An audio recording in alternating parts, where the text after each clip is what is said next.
Bismillahirrahmanirrahim. Assalamualaikum warahmatullahi wabarakatuh. Bismillah, walhamdulillah, wassalatu wassalamu ala rasulillah wa ala alihi wa sahbihi wa man wala. Ada pertanyaan, kenapa kemudian baginda Nabi besar Muhammad sallallahu alaihi wasallam, beliau adalah makhluk yang paling mulia, makhluk terbaik, tapi kenapa kemudian dalam perjalanan dakwah beliau, dalam perjalanan hidup beliau banyak sekali mengalami kesulitan-kesulitan? Apakah kemudian Allah tidak mampu untuk kemudian memberikan mukjizat dan pertolongan kepada Nabi sehingga beliau bisa menyelesaikan misi dakwahnya dengan tanpa kesulitan-kesulitan? Jawaban dari pertanyaan ini adalah bisa kita lihat dari beberapa hal. Yang pertama adalah tidak ada satupun dari nabi-nabi Allah yang diutus sebelum Nabi Muhammad SAW dalam mengemban misi dakwah mereka, dalam mengemban misi risalah mereka kemudian tidak mengalami kesulitan. Kita lihat Nabi Allah Musa kemudian harus berdakwah melawan Fir'aun dan pasukannya.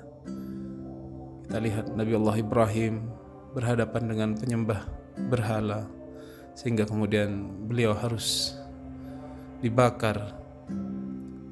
Kemudian kita lihat semua nabi mengalami semua hal yang kita sebut dengan kesulitan-kesulitan dalam berdakwah itu. Bahkan Nabi Muhammad SAW kemudian dalam dakwahnya juga banyak sekali mengalami kesulitan-kesulitan diantaranya kemudian sehingga beliau harus pergi dari kota kelahirnya dari Mekah, hijrah kepada Madinah.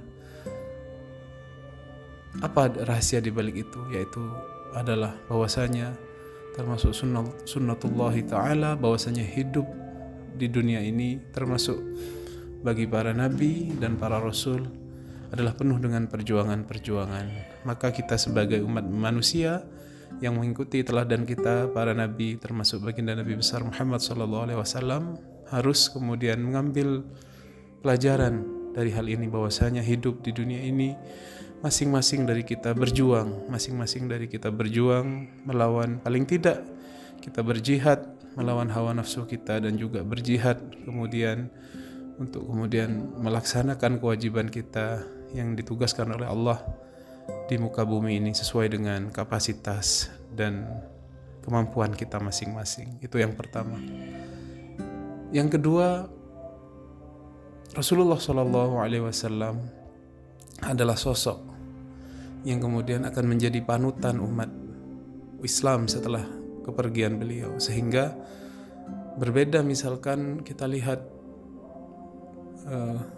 apa yang dilakukan oleh Sayyidina Umar radhiyallahu ta'ala anhu dan Nabi baginda Nabi besar Muhammad SAW dalam peristiwa hijrah. Kita lihat bagaimana dalam peristiwa hijrah itu Nabi kemudian mengalami kesulitan-kesulitan untuk pergi dari kota Mekah sehingga beliau harus bersembunyi di Gua Thur, harus kemudian menyewa jasa seseorang untuk kemudian mengantar beliau melewati jalur yang tidak lazim digunakan dalam perjalanan dari Mekah menuju Madinah.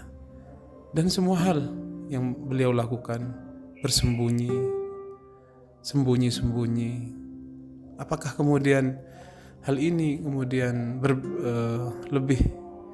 lebih bagus apa yang dilakukan oleh Sayyidina Umar misalkan ketika beliau hijrah terus terang beliau tawaf depan Ka'bah dan kemudian menantang semua orang kafir dengan perkataan beliau, barang siapa yang kemudian ingin seorang istri kehilangan suaminya, seorang ibu kehilangan anaknya, seorang anak kehilangan bapaknya, saya mau hijrah dan saya tunggu kalau ada yang mau menghalangi saya di bukit belakang ini.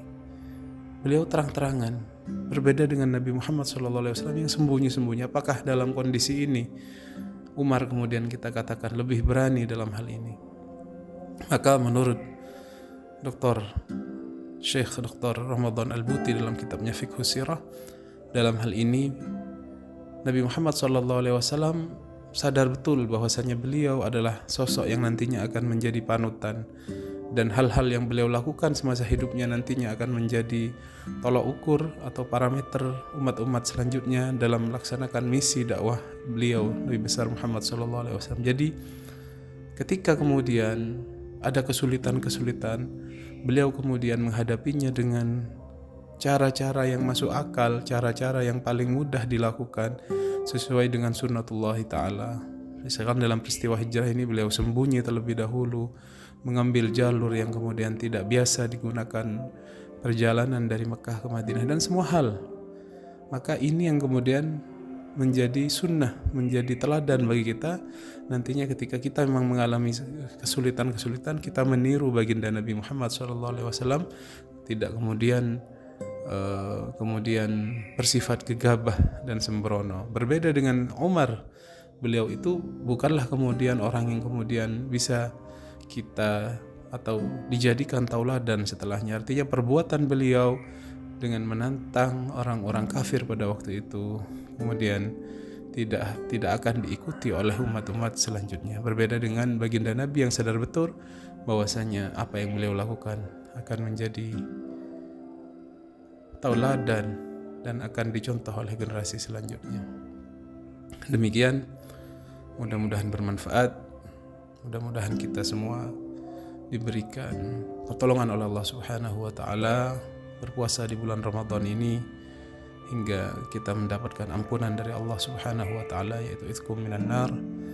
Hadani Allah wa iyyakum ila aqwamit thoriq. Wassalamualaikum warahmatullahi wabarakatuh.